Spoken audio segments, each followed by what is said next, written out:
Dunia pendidikan tinggi Indonesia kembali dicoreng oleh praktik kotor penyelewengan kekuasaan. Komisi Pemberantasan Korupsi secara resmi membongkar dugaan praktik suap dan pemerasan dalam proses penerimaan mahasiswa baru di Universitas Jenderal Sudirman, Purwokerto, Jawa Tengah. Kasus ini langsung menyita perhatian publik nasional setelah lembaga anti rasuah menetapkan dan menahan 6 orang tersangka yang terdiri dari unsur pimpinan perguruan tinggi negeri terkemuka hingga pihak swasta. Ironisnya, lingkaran hitam ini dikomandoi langsung oleh Rektor Unsud, Ahmad Sodik, yang diamankan bersama 2 wakil rektor serta sejumlah pihak lain. Operasi senyap yang dilakukan KPK ini membongkar bagaimana ruang akademik yang seharusnya menjunjung tinggi objektivitas dan integritas justru disulap menjadi ajang transaksional demi meraup keuntungan pribadi, mengelabui sistem seleksi hingga memanfaatkan proyek kampus untuk menutup jejak kejahatan. Dalam konstruksi perkara yang diumumkan kepada publik, KPK memetakan dugaan praktik lancung ini ke dalam 3 klaster utama dengan pola kejahatan yang berbeda-beda. Masing-masing klaster memperlihatkan keterlibatan terstruktur antara pejabat rektorat, staf akademik, dan perantara dari pihak swasta. 6 orang yang telah menyandang status tersangka masing-masing berinisial Ahmad Sodik selaku Rektor Unsud, Norman Arye Prayogo selaku Wakil Rektor 3, serta Eko Sumanto selaku Kepala Bagian Akademik. Sementara dari unsur swasta melibatkan nama Dian Mulyawardana, Adi Wiharto, dan Mulyono. Nilai uang haram yang berputar dalam skandal ini pun tidak main-main, mulai dari ratusan juta hingga menembus angka miliaran rupiah.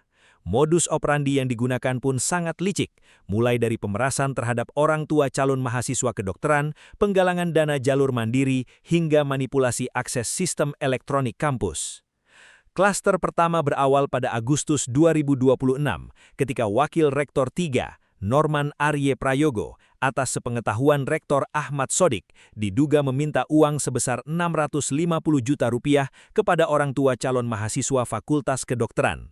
Permintaan tersebut tidak disampaikan secara langsung, melainkan melalui 2 perantara dari pihak swasta, yakni Dian Mulyawardana dan Adi Wiharto. Orang tua korban yang berharap anaknya bisa mengenyam pendidikan kedokteran lantas memenuhi nominal tersebut. Namun, drama tragis terjadi ketika sang anak ternyata tetap dinyatakan tidak lulus dalam seleksi masuk. Orang tua yang merasa tertipu lantas mendesak agar uang ratusan juta rupiah tersebut dikembalikan secara utuh. Disinilah masalah pelik muncul, sebab dana yang telanjur disetor ternyata sudah habis digunakan oleh 2 perantara swasta tersebut untuk kepentingan pribadi. Demi menutupi skandal ini, Norman memutar otak dengan meminjam dana dari pihak swasta lain, lalu melibatkan seorang kontraktor bernama Mulyono yang memiliki hubungan keluarga dengan sang rektor serta kerap mengerjakan proyek di kampus. Alih-alih pengembalian uang dilakukan secara transparan, penyidik menemukan modus penutupan hutang melalui 3 paket pengerjaan proyek fisik di lingkungan universitas, meliputi pengadaan kanopi, renovasi kantin, dan pengecatan gedung. CV milik Mulyono ditunjuk mengerjakan proyek tersebut, sementara pencairan dananya dialihkan untuk melunasi dana pengembalian orang tua mahasiswa yang gagal lulus. Beranjak ke klaster kedua, praktik kotor berlanjut pada proses penerimaan mahasiswa baru jalur mandiri tahun 2025 dan 2026.